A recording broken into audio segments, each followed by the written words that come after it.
वर्तमान कलयुग की वास्तविक आयु और युगों का रहस्य। इस समय में जो कलयुग चल रहा है उसकी आयु अब तक केवल 5732 वर्ष ही बीती है और उसका अंत भी निकट है। कलयुग का कितना समय शेष है, इस पर एक वीडियो हमारे चैनल पर उपलब्ध है। परंतु एक प्रश्न स्वाभाविक रूप से उठता है कि शास्त्रों में वर्णित युगों की गणना वर्तमान कलयुग की आयु से मेल क्यों नहीं खाती। क्या इसका अर्थ यह है कि इस बार का द्वापर, त्रेता और सतयुग भी छोटे रहे होंगे? हमने यही प्रश्न श्री हनुमान जी से किया। प्रभु, शास्त्रों के अनुसार ब्रह्मा जी का एक दिन अर्थात एक कल्प होता है। एक कल्प में 14 मनवंतर होते हैं और प्रत्येक मनवंतर में 71 चतुर्युग।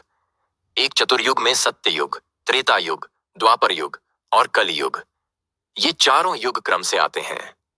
शास्त्र कहते हैं कि कलयुग की पूर्ण आयु 4,32,000 वर्ष होती है।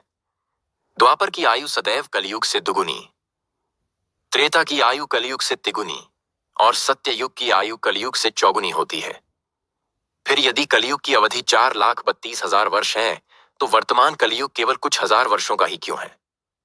हनुमान जी ने उत्तर दिया, एक मनवंतर में कितने चतुर्युग होंगे यह निश्चित नहीं होता और उनकी आयु भी निश्चित नहीं होती। प्रत्येक चतुर्युग की आयु भिन्न भिन्न हो सकती है। प्रत्येक युग के भी अपने कर्म होते हैं और मनुष्य जिस युग में उस युग के प्रभाव से जो भी कर्म करते हैं वही उस युग के कर्म कहलाते हैं। यानी इस कलयुग में मनुष्य जो भी कर्म कलयुग के प्रभाव में कर रहे हैं वो ही इस कलयुग के कर्म माने जाएंगे और उन्हीं के आधार पर आने वाले चतुर्युग के कलयुग की आयु निर्धारित होगी। फिर हनुमान जी ने हमें कल्प के प्रारंभ में सृष्टि की उत्पत्ति का दृश्य दिखाया। हमने देखा कि समय तीव्र गति से प्रवाहित हो रहा है। युग और मनवंतर एक एक कर बीतते जा रहे हैं और अब हम इस कल्प के 8वें मनवंतर के 65वें चतुर्युग के कलयुग में पहुंच चुके हैं। प्रभु बोले, समय निरंतर आगे बढ़ता रहता है।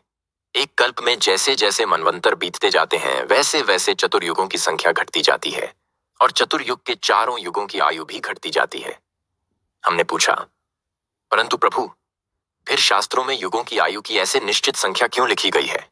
हनुमान जी ने समझाया, कल्प के प्रथम मनवंतर के पहले 5 चतुर्युगों में कलयुग की आयु लगभग 4 लाख वर्षों के आसपास की ही होती है। फिर समय के साथ और युग के कर्मों के प्रभाव से उसकी अवधि घटती जाती है। परंतु हाँ, इतना अवश्य है कि द्वापर की अवधि हमेशा कलयुग से दुगुनी, त्रेता की तिगुनी और सतयुग की चौगुनी ही रहती है। तो क्या हर त्रेता में होती है रामायण और क्या हर द्वापर में होती है महाभारत?